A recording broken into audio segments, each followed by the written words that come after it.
Welcome everyone, this is Ryan Hoyme, aka Massage Nerd, and today we have a true icon, Carole Osborne. Welcome, Carole. Yeah, I've been following you for a long time and stuff, and getting a lot of information about pregnancy massage, and it's just amazing what you guys are coming out with. Thank you. Thank you. Well, we have an exciting field. You know, we have one of the specialties that's gone from "thou shalt not touch," yes, you know, to a openness and a real opportunity to really influence what happens for a mother and for her baby, and in my opinion, for the world. Yep.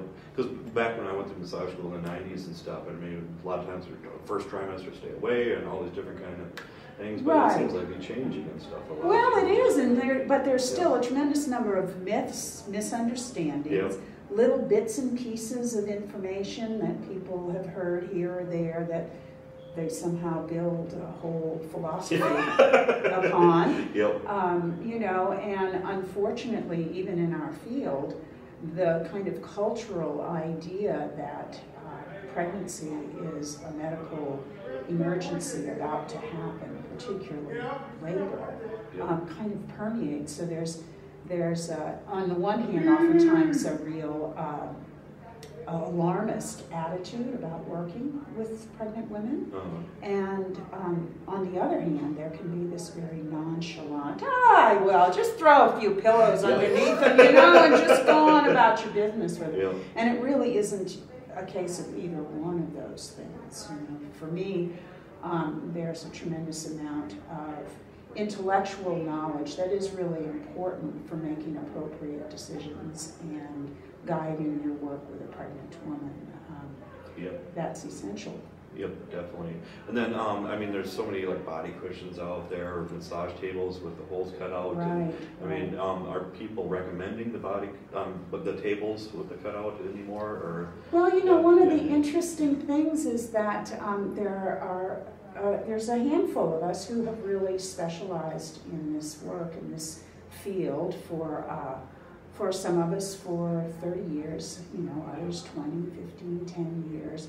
And there's differing opinions about a number of different things. Some of them are related around appropriate equipment and positioning and what have you. So all of us, with our best knowledge and our best intentions, have studied and thought our way through situations that oftentimes we don't have a full amount of research or real data behind. We just have to think about the anatomy and the physiology, right? Yeah. So there's different ideas about that. For example, I really feel it's important to use the sideline position primarily because there are many advantages to sideline positioning for pregnancy.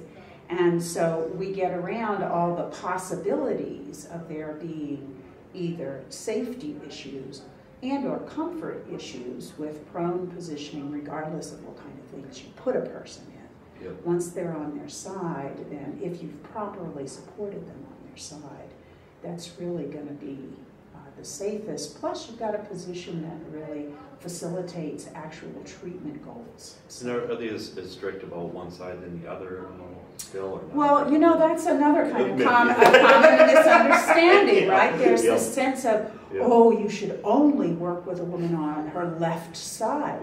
Well, that comes from a very important consideration. Women who are having complications, women who have certain high-risk categories.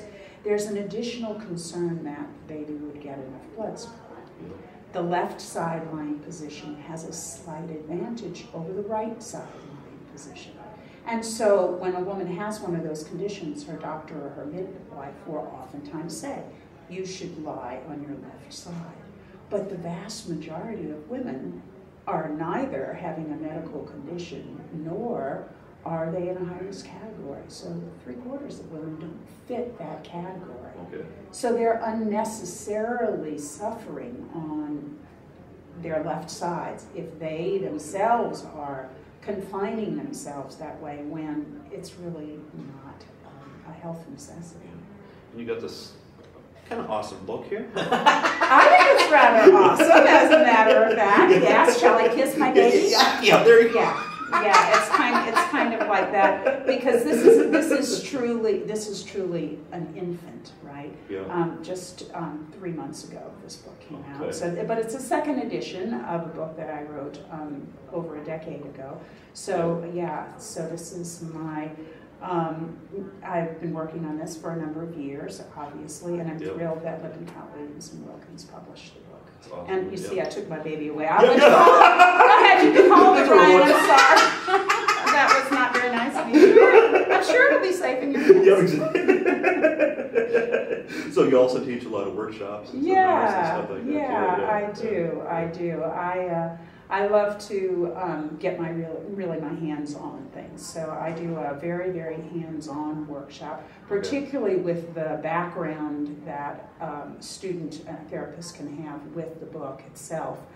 There's not only the book, but there's a great website that you get access to when you purchase this book. Okay. It has a lot of video clips on it and a lot of other That's what I'm loving about well. books nowadays. They're incorporating either PowerPoints or videos and everything else. It's fabulous. Because again, massage therapists are so visual. We need to see things more too. So. And yeah. You know.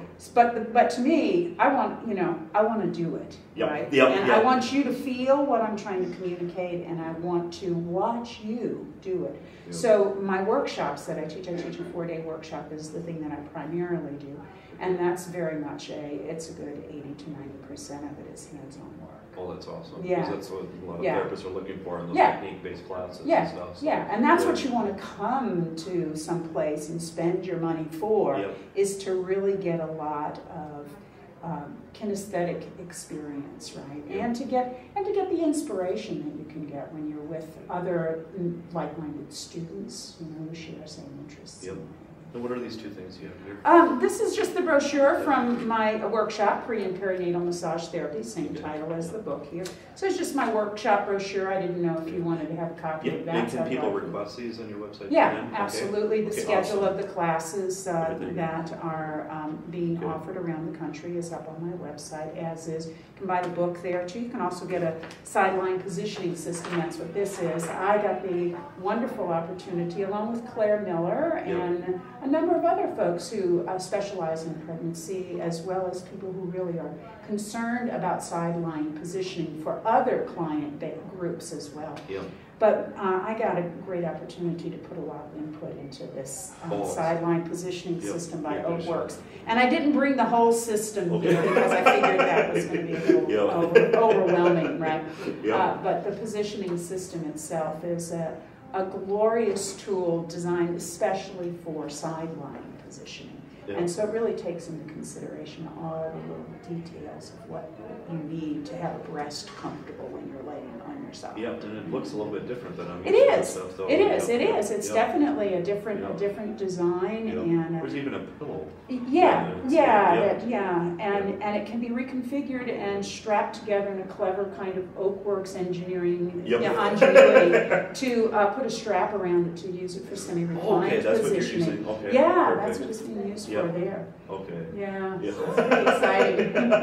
So what's the next on your agenda in the next few years? Oh my goodness. Well, I really would love to be involved in some kind of way with there being another piece of substantial data acquired about massage therapy, particularly with prenatal work. And so I'm hoping there's going to be some kind of research opportunity for me. I'm trying to get together some case studies, not only my own, but therapists that I've trained.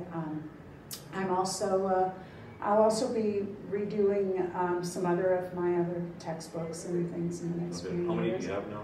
I have 3 books. I have Deep Tissue Sculpting. I have an infant massage and movement book that I haven't played with very much at all. This has been my main baby, and this one here has required a lot. And I also have a whole other specialization in somato-emotional integration, which I teach only locally in San Diego. So I'm less known nationally for that specialization, but I've kind of developed that hand in hand with my prenatal work. So. As you reach the last third of your life, you start thinking, well, what do I need to kind of leave behind? So I still need to leave something behind.